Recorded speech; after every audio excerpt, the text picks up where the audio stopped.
Mis queridos amigos y hermanos, sean todos bienvenidos en el nombre de nuestro Señor Jesucristo a una nueva edición de su comentario al texto bíblico sobre el cual la lección de la escuela sabática está basada. Cosa que para nosotros es un maravilloso privilegio realizar en la gracia y en el temor de nuestro Señor Jesucristo, para brindarle a usted una lectura comentada del texto bíblico sobre el cual la escuela sabática está basada, de manera que usted, en la función de preparar su clase de escuela sabática, en caso de que usted sea un maestro, o sencillamente en calidad de estudiante, usted pueda tener una mirada adicional, de manera que usted pueda edificar en el nombre de Cristo, por dirección del Espíritu Santo, en su estudio personal, su propia mirada en relación con el texto. Esa que el Espíritu del Señor crea en usted mientras contempla las Sagradas Escrituras. Habiendo dicho esto, queremos sencillamente recordar algo muy importante, y es que este fin de semana que viene, el día sábado número 12 de noviembre, no tendremos repaso en vivo. No vamos a tener repaso en vivo, pues este servidor estará realizando un viaje con propósitos misioneros para predicar el Evangelio de nuestro Señor Jesucristo. Así que no tendremos repaso en vivo el día sábado 12 de noviembre. Al mismo tiempo, recomendamos, si usted no lo ha hecho aún, visitar nuestra página web www.preachmanuel.com. Pondremos el enlace en la parte inferior de nuestros comentarios, de manera que usted pueda proceder a esta página a leer algunos artículos que estaremos publicando en el nombre del Señor. Ya hay publicado algunos y usted así disfrutará de las publicaciones venideras.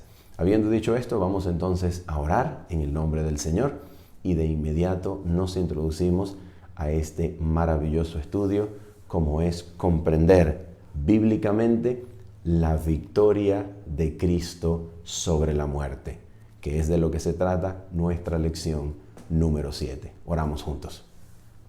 Nuestro Padre bendito y santo, Señor, es en el nombre precioso, suficiente y completo de Cristo, amparados en sus méritos perfectos, que venimos delante de tu trono de gloria, Señor, para recibir de parte de ti tu Santo Espíritu, Señor. Esta fue la promesa que tú, Señor, con gozo nos diste por medio de Cristo, de enviar tu Santo Espíritu para dirigir nuestras mentes y corazones al conocimiento de toda verdad que es en Jesús. Aquí estamos, Señor, necesitados de tu Espíritu. Tómanos, eleva nuestra débil mirada y fíjala en Cristo para contemplarle exaltado y glorificado, de manera que seamos transformados por su gracia. Te lo pedimos, Padre Santísimo, en el nombre perfecto y santo de Jesús. Amén y amén. Muy bien, mis queridos amigos, vamos entonces a proceder al comentario del texto bíblico en dos partes principales. Primera parte va a versar nuestro comentario sobre las evidencias históricas que nos son posible conocer y creer, que sustentan la veracidad de la resurrección de Jesús. Mis queridos hermanos, cuando hablamos de la resurrección de Jesús, no estamos siguiendo fábulas artificiosas, nada de eso. Estamos en absoluto terreno sólido de la historia de la humanidad. La resurrección de Jesús es un evento histórico. Así que en la primera parte de nuestro comentario, vamos a hablar acerca de las evidencias históricas que podemos conocer y creer acerca de la resurrección de Jesús. Y en la segunda parte de nuestro comentario, vamos a hablar acerca del significado teológico de la resurrección de Jesús y su significado para nosotros. De esto entonces estaremos comentando en la segunda parte de nuestro comentario. Vamos entonces a la primera parte. ¿Cuáles son las evidencias históricas que podemos nosotros como creyentes conocer y creer acerca de la veracidad de la resurrección de Jesús. Vamos a ver en primer lugar, por favor, Mateo capítulo número 27. Mateo capítulo número 27 y vamos a leer desde el versículo 62 hasta el versículo 66 para posteriormente saltar a Mateo capítulo número 28 versículos 11 en adelante. Mira lo que dice la Escritura, que es algo extraordinario, porque cuando nosotros lo leemos en el contexto del surgimiento de la iglesia cristiana, en medio de un imperio romano que era totalmente hostil a la religión cristiana, durante sus primeros 3 siglos, no son unos años nada más, son 3 siglos de oposición, antagonismo, hostilidad, persecución del imperio romano y su política hacia el cristianismo como religión naciente en ese momento. Pero no solamente el imperio romano era antagónico y opuesto al cristianismo. La religión judía y su liderazgo, principalmente su liderazgo fariseo, que es el liderazgo judío que va a sobrevivir a la destrucción del templo del año 70, era absolutamente antagónico y opuesto al cristianismo. De manera que incluso en su literatura autorizada, que más tarde, a partir del siglo II y III, se va a constituir como libro, como código de estudio en la Mishnah y el Talmud, en esta literatura autorizada judía se encontraban maldiciones en relación con los cristianos.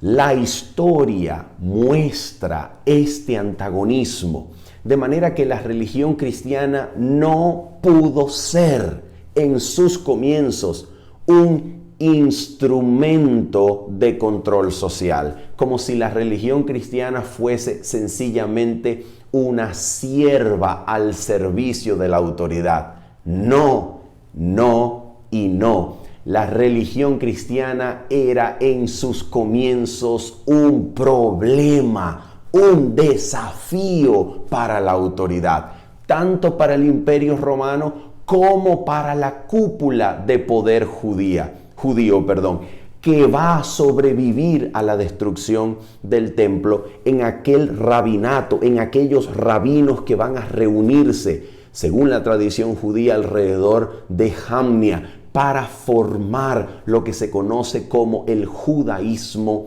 rabínico, que es el único judaísmo que sobrevive a la destrucción del templo. Esta religión cristiana nacerá entonces en un contexto de oposición. Por tanto, pensar que la religión cristiana es un instrumento de control social al servicio de las autoridades para controlar, para dirigir políticamente a los pobres del pueblo o del imperio romano, es un chiste. Esto es absolutamente imposible, porque precisamente la religión cristiana nace en medio de una severa y mortal oposición. En medio de esta oposición, atención con esto, dice así el texto bíblico: al día siguiente, versículo número 62 de Mateo 27, al día siguiente, que es después de la preparación, se reunieron los principales sacerdotes y fariseos ante Pilato. Personajes históricos verificables. Ahora escucha esto, diciendo: Señor, le dijeron a Pilato, la cúpula del poder judío, Señor, nos acordamos que aquel engañador dijo, viviendo aún, después de 3 días resucitaré.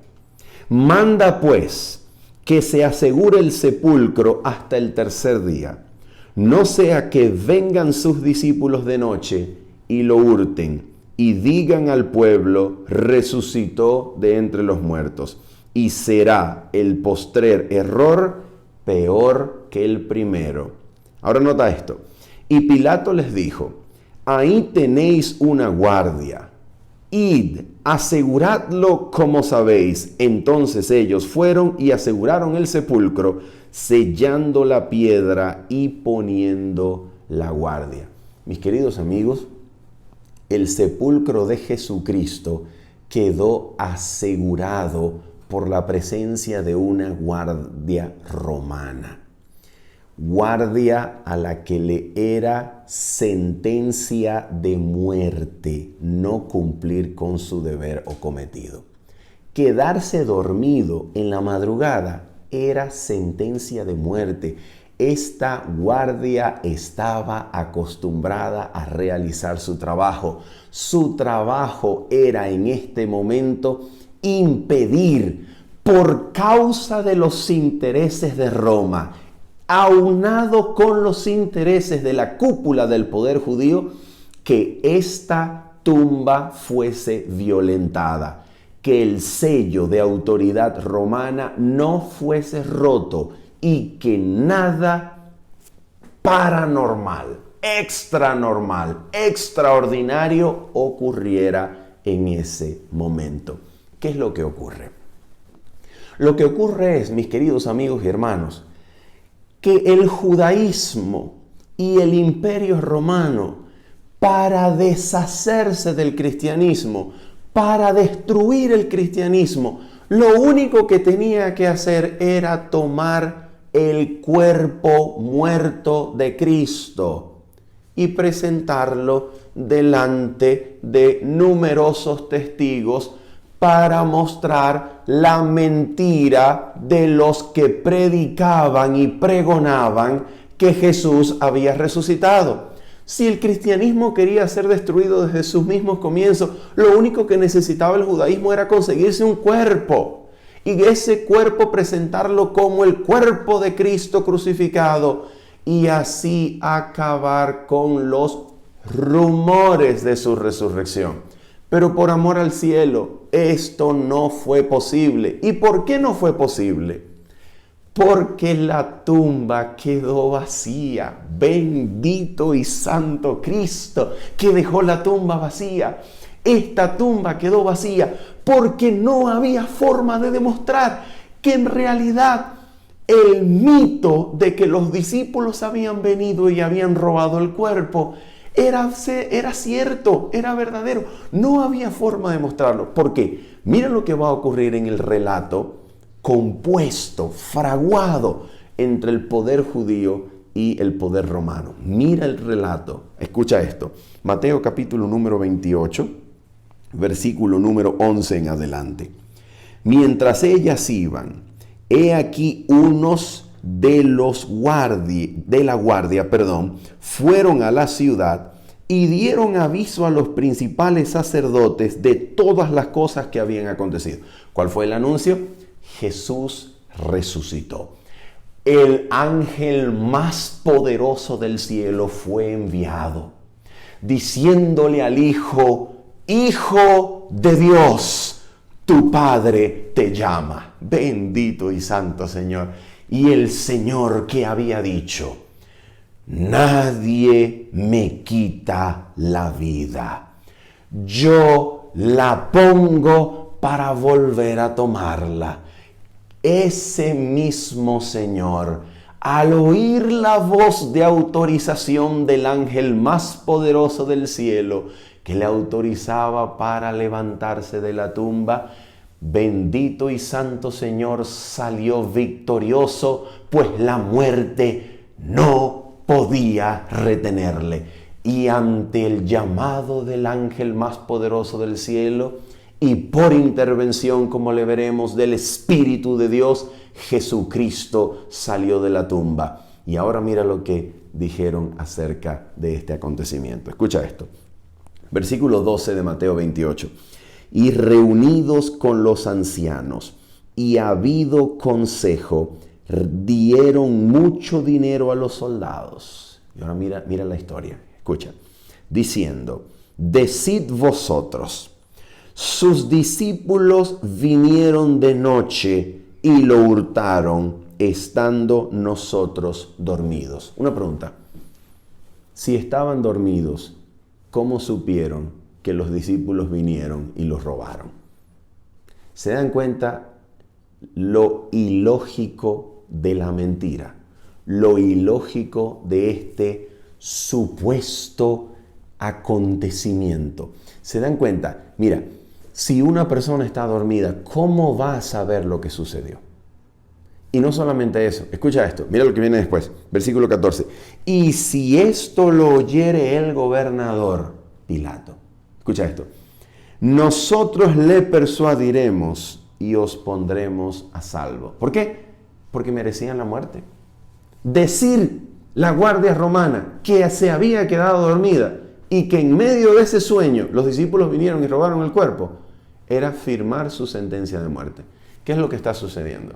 Lo que está sucediendo, mis queridos amigos y hermanos, es que aquí vemos reflejado históricamente la desesperación del poder romano y el poder judío para evitar lo que el Dios eterno del cielo en determinado consejo había decidido: levantar a Cristo de entre los muertos, y ellos querían impedir que esto se conociese en medio de la historia de sus vidas.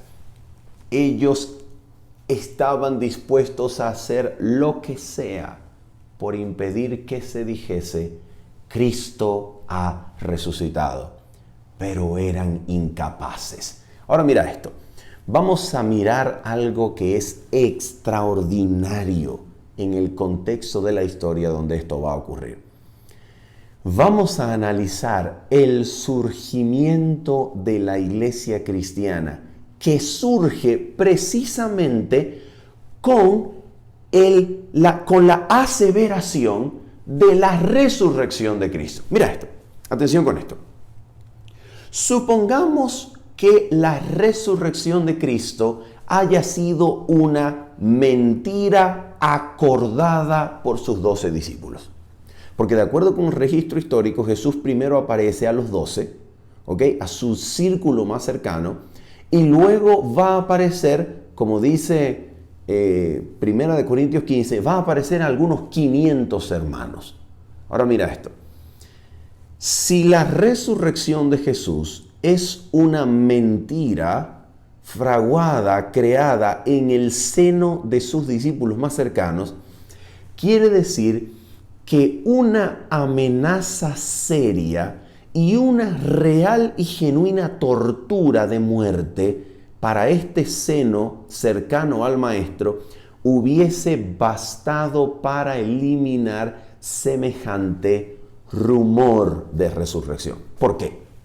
Porque, mis queridos hermanos, si la resurrección de Cristo era una mentira, edificada y creada en el círculo cercano de los discípulos de Jesús, entonces estos discípulos, ¿creen ustedes que estarían dispuestos a morir por una mentira creada por ellos mismos? ¿Quién está dispuesto a morir por una mentira?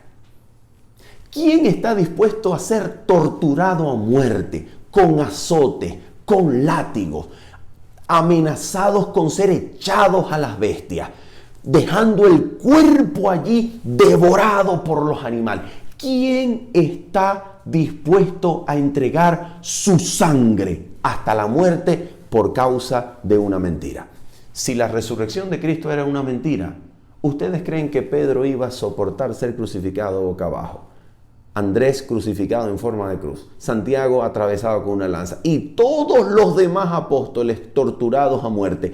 ¿Ustedes creen que ellos estuviesen dispuestos a hacer eso por una mentira? Si fuese mentira y si en realidad lo que sucedió fue que se pusieron de acuerdo, ¿no creen ustedes que era lógico históricamente esperar por lo menos un soplón?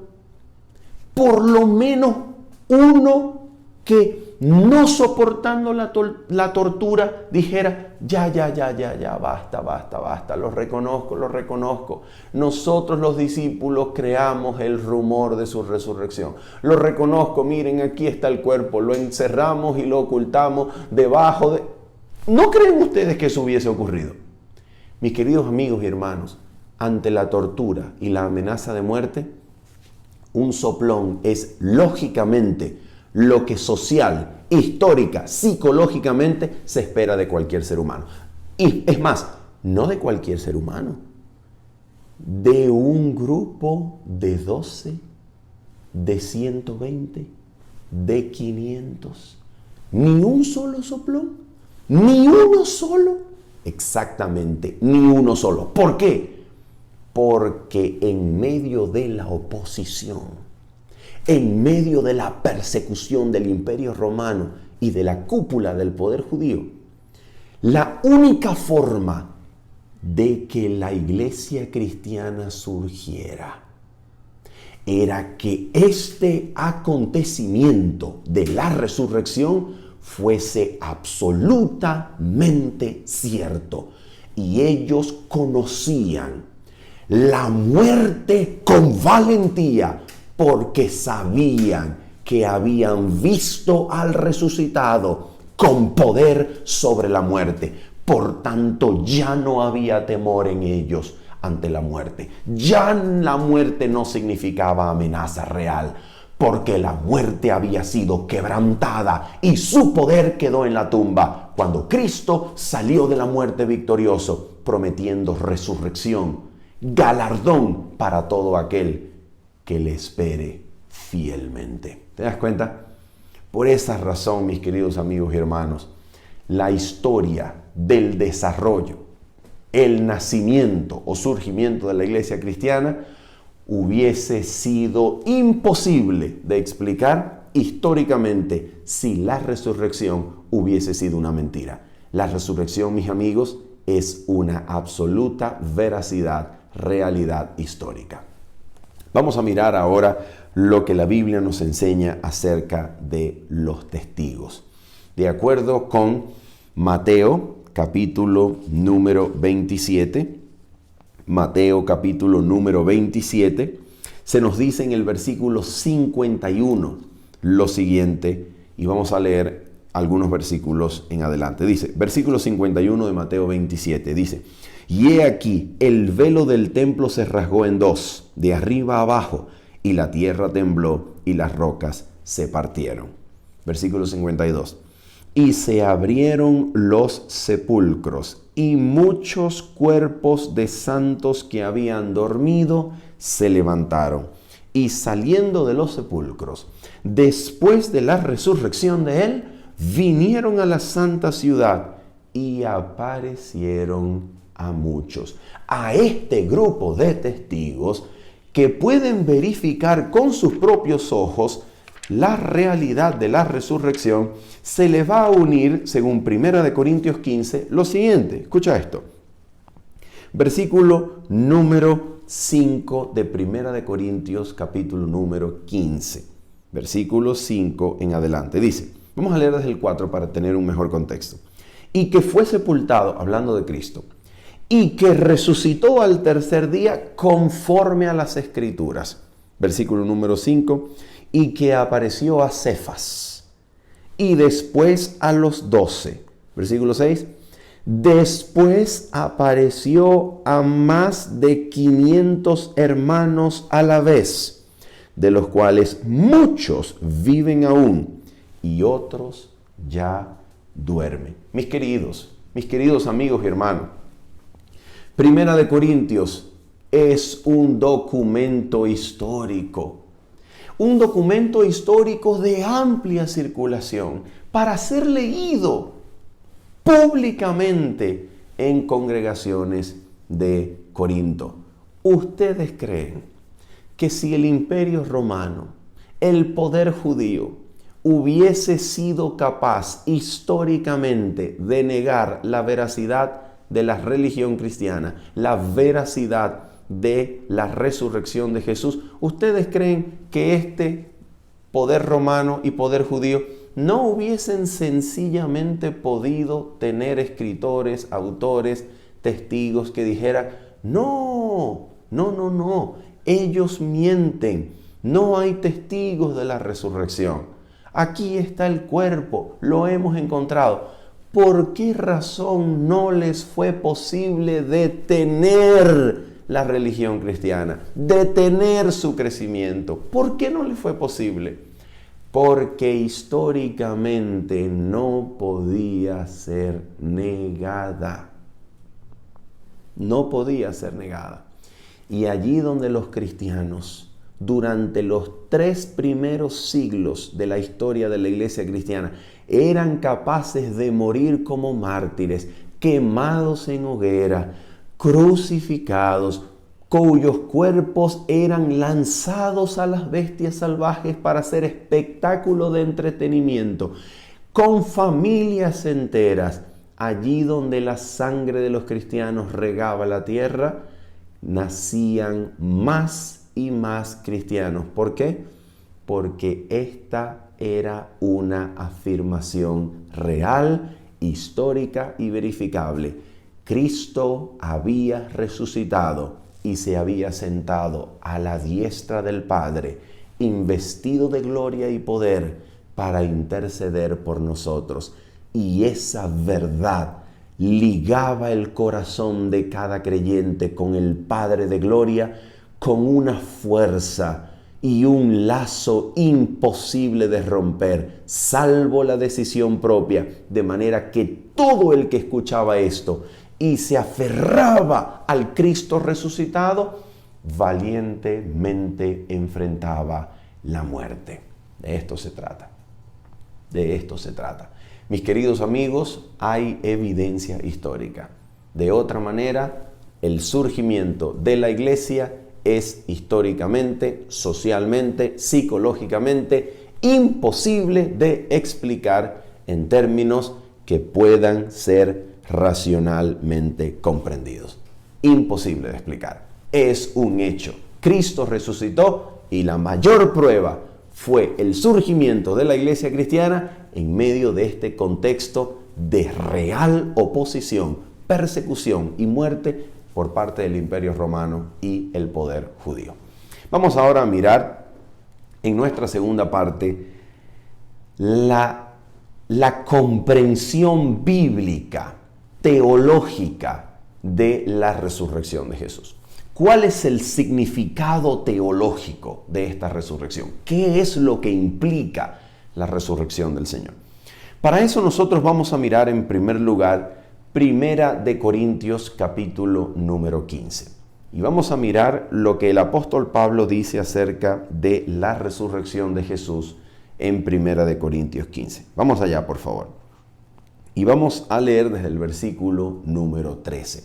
Primera de Corintios capítulo 15, versículo 13. Dice la Escritura: porque si no hay resurrección de muertos, tampoco Cristo resucitó. Noten lo indisolublemente ligados, inseparablemente ligados que están estas dos afirmaciones. Los muertos en Cristo resucitarán, con Cristo resucitó. Si no hay resurrección de muertos, es decir, si los muertos no resucitan, sino que la muerte es el destino único de toda persona sobre la tierra y los muertos no resucitan, porque esto es imposible, entonces tampoco Cristo resucitó. ¿Qué quiere decir esto? La resurrección de Cristo es, número 1, la garantía. Número 2, la evidencia. Número 3, la posibilidad de la resurrección de todos aquellos que esperan y que duermen o que dormirán en Cristo. Ahora nota esto, versículo 14. Y si Cristo no resucitó, vana es entonces nuestra predicación, vana es también vuestra fe. ¿Por qué? Porque ¿de qué serviría una fe en Cristo que solamente sea una terapia mental paliativa mientras espero la muerte, que es lo único y el final total de la vida humana? ¿De qué serviría la religión cristiana si yo no creo en la resurrección? ¿De qué serviría? A ver, ¿de qué serviría que yo someta mi voluntad perversa a Cristo, ¿de qué manera serviría que yo responda ante Cristo si no hay nada más para mí que recibir esta fe como una especie de terapia mientras lidio con el problema invencible de la muerte? ¿De qué sirve ser cristiano para unos 30, 40, 50 años en este mundo mientras sencillamente espero la muerte de la cual no hay salida y de la cual no hay nada más? ¿De qué serviría el cristiano? Sencillamente como una autodisciplina, como una forma de autoayuda psicológica para lidiar con los problemas de la vida, construir hogares respetables, socialmente admirados en medio de grupos como iglesias, como familias. ¿De qué serviría? ¿De qué serviría? Por eso dice el apóstol Pablo, aquí mira, por eso dice el apóstol Pablo, si Cristo no resucitó, entonces, versículo 19, somos los más dignos de conmiseración, de lástima de todos los hombres. Si Cristo no resucitó, entonces somos dignos de lástima. ¿Por qué?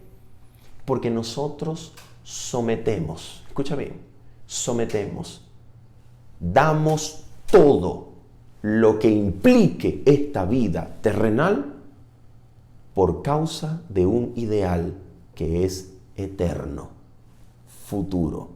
Pero si este ideal eterno, futuro, no existe, entonces, ¿de qué valió someter toda la vida actual al ideal de Cristo? ¿De qué vale? ¿De qué vale? Por esa razón, mis amigos, por esa razón, la resurrección de Jesús es no solamente la posibilidad de nuestra resurrección, es la garantía, porque aquel que fue resucitado fue llevado teniendo y llevando al más alto cielo la semejanza humana, para siempre, por los siglos de los siglos llevarla, de manera que el que está sentado a la diestra del trono del Padre es un humano glorificado. Por supuesto que es divino, pero es y sigue siendo un humano glorificado. Nuestro intercesor, nuestro mediador es el Hijo del Hombre. Y eso es la garantía de que el Padre, al abrazar en el seno de amor infinito, delante de los ángeles celestiales y los mundos no caídos, al abrazar en su seno de amor infinito y sentar en su trono de gloria a un humano glorificado, es la garantía de que el Padre cumplirá todas sus promesas para el ser humano. La humanidad de Cristo es la garantía de que al haberla asumido, Cristo ligó consigo mismo al género humano por medio de lazos jamás que han de ser rotos. Jamás. Y esta es la garantía de que el Señor aceptó, escucha bien, aceptó a la humanidad representada en la persona de su Hijo en el más alto cielo, para que no haya impedimento alguno ya más. No hay más impedimento alguno por el cual el Padre no pueda aceptarnos, o por el cual Dios pueda negar alguna de sus promesas, o por el cual alguna bendición o don celestial pueda alcanzarnos como miembros de esta raza. No hay impedimento. El Padre de Gloria es accesible en el nombre de Cristo, pues Cristo como Hijo de Hombre es nuestro mediador. Y de esa manera Cristo dispensa de parte de su Padre todo don celestial para nosotros, para que tengamos acceso real, genuino al Padre de Gloria y todo su favor sea nuestro. Mis queridos amigos, la resurrección de Jesús y su posterior entronización a la diestra de Dios es la garantía de que todo el cielo, si es necesario, está a disposición de una sola alma que cree y ora en el nombre de Jesús para ser librada del dominio del pecado y del mal. Todo el cielo está a disposición. Todo. No hay nada reservado que Dios oculte del género humano, sino que en el don de Cristo ha dado todo. Ahora escucha esto. Mira lo que dice el apóstol Pablo. Escucha esto. Versículo número 16 y 17. Porque si los muertos no resucitan, tampoco Cristo resucitó. Y si Cristo no resucitó, escucha esto, vuestra fe es vana, aún estáis en vuestros pecados. ¿Qué quiere decir eso? A ver, si Cristo no hubiese resucitado, aún estaríamos en nuestros pecados. Pero si Cristo resucitó, los pecados recibieron perdón de parte del Padre. La resurrección de Cristo es la garantía de que el Padre aceptó su sacrificio en lugar nuestro. La resurrección de Cristo es la garantía de que el Padre ha aceptado a Cristo como representante, fiador, garante de toda la raza. Por tanto, la resurrección de Cristo prueba que la reconciliación ha sido llevada a cabo. Mira lo que dice la carta del apóstol Pablo a los romanos en el capítulo número 4 y capítulo número 5. Romanos capítulo número 4 y capítulo número 5. Vamos a mirar, por favor, detenidamente este asunto. Mira lo que nos dice Romanos capítulo 4, versículo número 23 al 25. Está hablando de Abraham y de la fe de Abraham que creyó y le fue contado por justicia. Ahora dice el versículo 23. Y no solamente con respecto a él, es decir, a Abraham, se escribió que le fue contada la fe por justicia. Versículo 24. Sino también con respecto a nosotros, a quienes ha de ser contada. ¿A quienes ha de ser contada la fe por justicia? Mira a quiénes, escucha.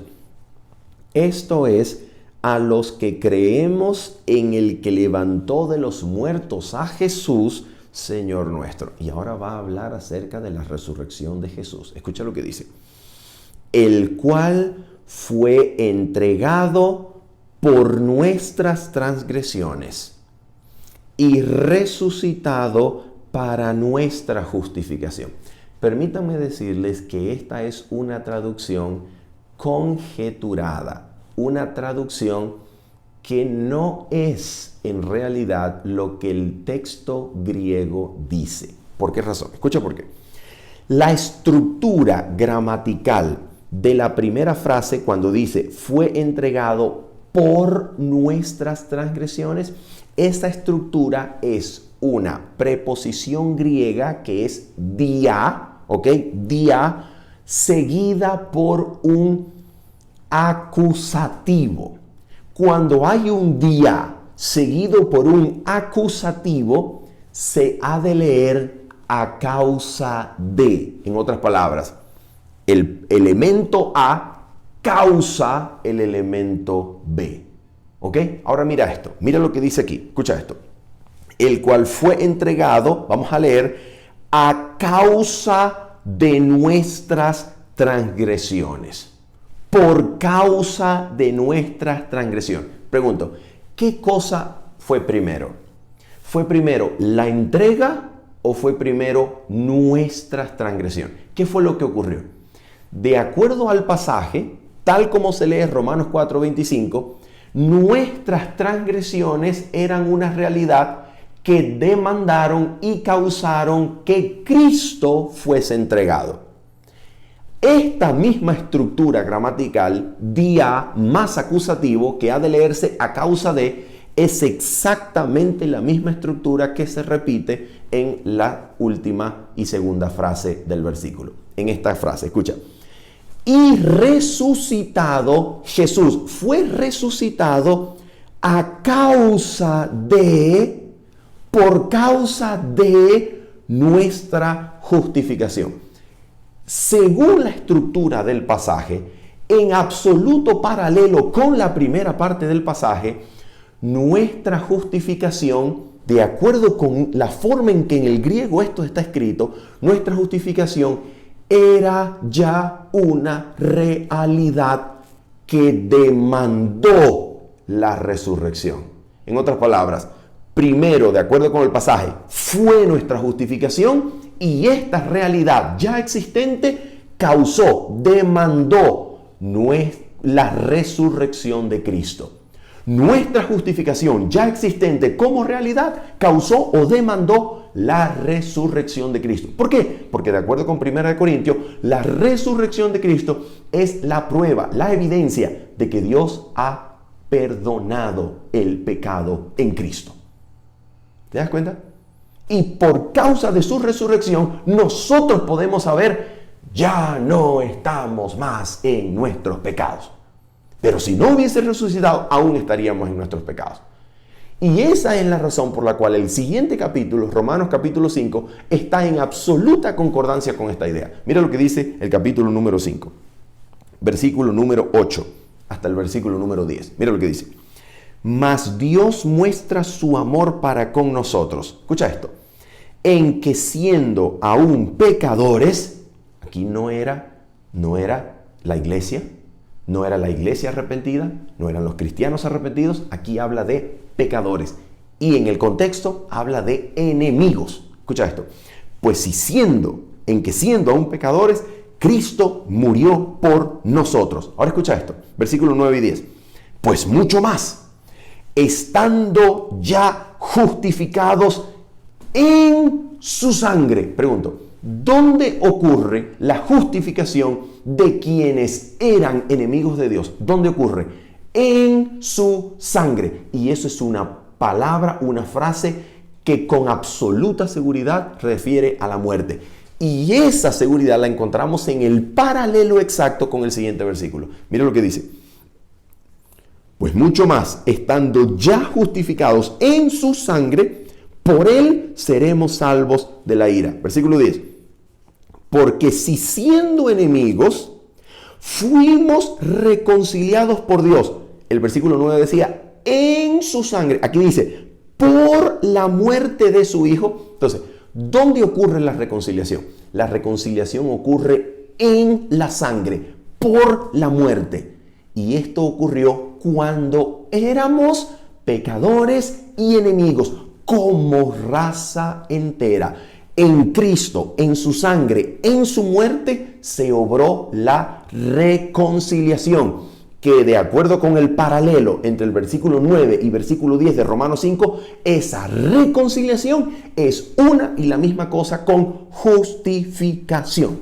Por eso el capítulo 4, versículo 25 dice que la resurrección de Cristo ocurrió después de nuestra justificación. Nuestra justificación era una realidad que causó o demandó la resurrección de Jesús. Porque la resurrección de Jesús es la evidencia de que el Padre en su muerte reconcilió consigo al mundo. Aceptó en Cristo a la humanidad. En Cristo obró la justificación. En Cristo obró la reconciliación. Y su resurrección es una evidencia de esto anterior. Así lo describe Romanos 4 y Romanos capítulo número 5. Por tanto, su resurrección es una garantía de que yo, al creer en Cristo, no necesito temer acerca de si el Padre de Gloria me aceptará. No, Señor, esa pregunta fue ya respondida. Él nos reconcilió consigo mismo. Al creer en Cristo, yo recibo los beneficios infinitos de esa reconciliación ya obrada por causa de mí en el trono celestial. De lo cual la resurrección es una evidencia y garantía. Por esa razón, mira cómo dice. Mira cómo termina el versículo número 10 y 11. Mucho más, estando reconciliados, seremos salvos por su vida. Su vida, su resurrección, su entronización a la diestra del Padre, su vida que vive para siempre interceder por nosotros, esta vida suya garantiza que Dios cumplirá todas sus promesas para nosotros. Ahora dice el versículo número 11, escucha. Y no solo esto, está hablando ahora de otra cosa. Y no solo esto, va a hablar de un segundo elemento. Escucha, y no solo esto, sino que también nos gloriamos en Dios por el Señor Jesucristo, por quien hemos recibido ahora la reconciliación. De acuerdo con este pasaje, la reconciliación fue obrada en primer lugar y después de ser obrada por causa de Cristo que vive para interceder, ahora recibimos la reconciliación. ¿Te das cuenta? Fue obrada primero y ahora la recibimos por causa de su vida, que intercede por nosotros para que la recibamos. Y gracias a eso podemos gloriarnos de que la hemos recibido en Cristo. ¿Se dan cuenta? Ahora mira esto. Vamos a concluir con algo bien importante. La resurrección de Jesús significa la posibilidad de una vida libre del dominio del pecado. La resurrección de Cristo fue obrada, según Romanos 8, versículo número 11, por el mismo Espíritu que ahora puede vivificar, resucitar nuestros cuerpos mortales. ¿Con qué finalidad? Para que le demos muerte a las obras de la carne. Si el mismo poder que operó la resurrección de Cristo y le sentó a la diestra del Padre en los lugares celestiales es el poder que actúa en nosotros, entonces, como dice Efesios capítulo número 1, versículo 19, este es un poder supereminentemente grande, exageradamente grande, para que podamos vivir una vida nueva por el mismo poder que sacó a Cristo de la tumba. De manera que ese poder, si es capaz de dominar sobre la muerte e impedir que un cuerpo vea corrupción, ese poder es capaz de impedir que un cuerpo con sus pasiones y deseos domine sobre nosotros. Y ahora hace posible que vivamos no conforme a la carne, sino conforme al Espíritu. Porque ese poder que impidió que el cuerpo de Cristo viera corrupción y lo sacó de la tumba, en nosotros puede dominar, sujetar nuestras pasiones y deseos para que vivamos en continua obediencia delante del Señor. Ese es el poder del Espíritu Santo. Por esa razón, mira lo que dice Romanos capítulo número 6. Romanos capítulo número 6, versículo número 4. Porque somos sepultados juntamente con Él para muerte por el bautismo, a fin de que como Cristo resucitó de los muertos por la gloria del Padre, así también por esa gloria, que de acuerdo con el capítulo número 8, es el Espíritu de Dios, el Espíritu del Señor que está en nosotros. Y si alguno no tiene el Espíritu de Cristo, el tal no es de Él. Entonces, esa gloria, ese poder de Dios, por la misma intervención de la tercera persona de la deidad, que ha venido no con poder modificado, sino en la plenitud del poder divino, podemos, ¿qué cosa? Dice aquí, así también nosotros andemos en vida nueva. ¿Y en qué consiste esa nueva vida? Romanos capítulo número 6, versículo número 11 y 12 lo declara con absoluta claridad. Así también, vosotros consideraos muertos al pecado. ¿Te das cuenta? La nueva vida consiste en considerarnos muertos al pecado. Y escucha esto. pero vivos para Dios en Cristo Jesús, Señor nuestro. Y aquí está el punto. En esto consiste la vida nueva que el Espíritu de Dios hace posible. Escucha esto. No reine pues el pecado en vuestro cuerpo mortal, de modo que lo obedezcáis en sus concupiscencias. ¿Te das cuenta? ¿Te das cuenta? Versículo 14. Porque el pecado no se enseñoreará de vosotros, pues no estáis bajo la ley, sino bajo la gracia. Lo que significa que por la gloria del Padre, por el poder del Espíritu de Dios, Jesucristo, al ser resucitado, hace posible que quien participa de ese mismo poder pueda ahora vivir una vida nueva, donde las concupiscencias del cuerpo ya no reinan sobre nosotros, porque ahora el pecado ya no reina, sino que reina la gracia de Cristo, quien nos habilita por el poder del Espíritu Santo a vivir una vida en sujeción voluntaria y constante a su santa voluntad, no a nuestros deseos y pasiones, sino al poder del Espíritu que vive en nosotros, para presentarnos siempre obedientes delante del Señor, para hacernos siempre obedientes delante de Él. Por esa razón, su salida del sepulcro es la promesa de que juntamente con Él nos resucitó. Y por el poder de esa vida, nosotros podemos ser librados del dominio del pecado. El pecado ya no se enseñoreará. Los deseos y pasiones ya no tendrán la última palabra. Ahora Cristo, viviendo su vida en nosotros, puede capacitarnos, hacernos aptos, habilitarnos para toda cosa agradable delante de Dios, haciendo Él, el resucitado, en nosotros lo que es agradable delante de Dios, para que la gloria por los siglos de los siglos sea suya en Cristo Jesús. ¿Te das cuenta? Habiendo dicho esto y esperando que tú, tu hogar, tu familia hayan sido edificados en el nombre de Jesucristo, nos despedimos en esta oportunidad diciéndote bendiciones. Chao, chao.